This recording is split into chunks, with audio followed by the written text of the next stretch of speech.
Welcome to Mega Nine TV. మన దేశ భద్రత అనగానే అందరికీ ముందుగా గుర్తొచ్చేవి మన సరిహద్దులు. ఒకవైపు పాకిస్తాన్ కుతంత్రాలు, మరోవైపు బంగ్లాదేశ్ సరిహద్దుల గుండా జరిగే అక్రమ చొరబాట్లు, ఇలా దేశ రక్షణకు ఎప్పటికప్పుడు సరికొత్త సవాళ్లు ఎదురవుతూనే ఉన్నాయి. ఈ నేపథ్యంలో కేంద్ర ప్రభుత్వం ఒక అత్యంత వ్యూహాత్మక అడుగు వేసింది. దేశ భద్రతా వ్యవస్థను మరింత పటిష్టం చేసేందుకు, క్షేత్రస్థాయిలో బలగాల పరిస్థితిని తెలుసుకునేందుకు కేంద్ర హోంమంత్రి అమిత్ షా స్వయంగా రంగంలోకి దిగారు. దేశవ్యాప్తంగా ఉన్న కీలక సరిహద్దు రాష్ట్రాల్లో ఒక మెగా సుడిగాలి పర్యటన చేపట్టనున్నారు. రాజస్థాన్, గుజరాత్, త్రిపుర, వెస్ట్ బెంగాల్ రాష్ట్రాలను కవర్ చేస్తూ ఆయన చేయబోయే ఈ టూర్ ఇప్పుడు దేశవ్యాప్తంగా తీవ్ర చర్చనీయాంశంగా మారింది. అసలు అమిత్ షా ఇంత అకస్మాత్తుగా సరిహద్దులో ఎందుకు పర్యటిస్తున్నారు? కేంద్రం వేస్తున్న మాస్టర్ ప్లాన్ ఏంటి?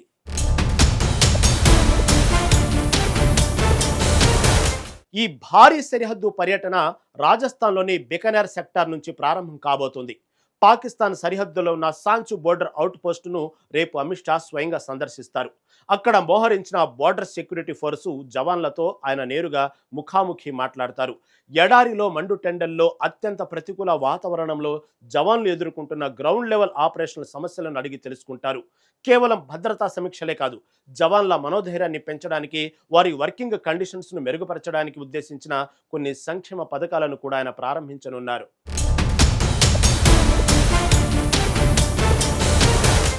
గతంలో లాగా ఇప్పుడు శత్రువులు నేరుగా సరిహద్దులు దాటి రావడం లేదు. టెక్నాలజీని వాడుకొని హైబ్రిడ్ వార్ఫేర్కు తెరతీశారు. ముఖ్యంగా పాకిస్తాన్ వైపు నుంచి భారీగా డ్రోన్లను ఉపయోగించి ఆయుధాలను, మత్తు పదార్థాలను ఇండియాలోకి స్మగ్లింగ్ చేస్తున్నారు. ఈ డ్రోన్ల బెడదను అరికట్టడం ఇప్పుడు భద్రతా బలగాలకు పెద్ద సవాల్గా మారింది. అందుకే అమిత్ షా తన పర్యటనలో దీనిపైనే ప్రధానంగా ఫోకస్ చేయబోతున్నారు. బికానేర్లో జరిగే హై లెవెల్ మీటింగ్లో హోంమంత్రిత్వ శాఖ అధికారులు, బీఎస్ఎఫ్ ఉన్నతాధికారులు, నార్కోటిక్స్ కంట్రోల్ బ్యూరో, కమ్యూనికేషన్స్ కోసం బిఎస్ఎన్ఎల్ అధికారులతో ఆయన కీలక సమీక్షా సమావేశాలు నిర్వహిస్తారు. సరిహద్దుల్లో అత్యాధునిక drone surveillance systems, anti drone టెక్నాలజీల ఏర్పాటుపై కీలక నిర్ణయాలు తీసుకోనున్నారు.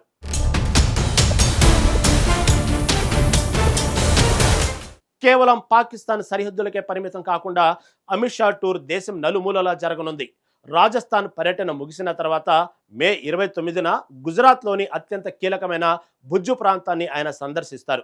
అక్కడ సముద్ర తీరం, క్రీక్ ప్రాంతాల భద్రతపై ఆరా తీస్తారు. ఆ తర్వాత నేరుగా తూర్పు సరిహద్దులపై ఆయన దృష్టి సారిస్తారు. బంగ్లాదేశ్ సరిహద్దుల గుండా జరిగే అక్రమ చొరబాట్లు, స్మగ్లింగ్ సవాళ్లను ఎదుర్కోవడానికి జూన్ 5న త్రిపుర రాష్ట్రంలో, అలాగే జూన్ 15 నాటికి వెస్ట్ బెంగాల్లోని సరిహద్దు ప్రాంతాల్లో ఆయన విస్తృత భద్రతా సమీక్షలు జరుపుతారు. ఒకప్పుడు సరిహద్దులో ఏదైనా ఒక సమస్య వస్తే కేంద్ర భద్రతా బలగాలు, రాష్ట్ర స్థానిక పోలీసుల మధ్య సమన్వయం కొంత లోపించేది. దీన్ని పూర్తిగా రూపుమాపేందుకు అమిత్ షా మాస్టర్ ప్లాన్ వేస్తున్నారు. రాష్ట్ర ప్రభుత్వ అధికారులతో, స్థానిక 5 జిల్లాల కలెక్టర్లు, పోలీసులు, కేంద్ర ఇంటెలిజెన్స్ సంస్థలతో ఆయన ఒక జాయింట్ మీటింగ్ నిర్వహించనున్నారు. అంటే ఇకపై దేశ సరిహద్దులో ఏదైనా అనుమానాస్పద కదలికలు కనిపిస్తే అన్ని ఏజెన్సీల మధ్య తక్షణమే ఇన్ఫర్మేషన్ షేరింగ్ జరిగి ఒకేసారి అలర్ట్ అయ్యే ఉక్కుపాదం మోపేలా భారీ యాక్షన్ ప్లాన్ సిద్ధం చేస్తున్నారు. మొత్తం మీద చూసుకుంటే దేశ సరిహద్దుల్లో శత్రువుల ఆట కట్టించడానికి కేంద్ర ప్రభుత్వం పూర్తి స్థాయిలో సంసిద్ధంగా ఉంది అనడానికి అమిత్ షా తాజా పర్యటన ఒక నిదర్శనం. ఏసీ గదుల్లో కూర్చుని నిర్ణయాలు తీసుకోకుండా బోర్డర్లోని వాస్తవ పరిస్థితులను తెలుసుకోవడానికి దేశ హోంమంత్రి స్వయంగా సరిహద్దు అవుట్ పోస్టులకు వెళ్లడం నిజంగా అభినందించదగ్గ విషయం.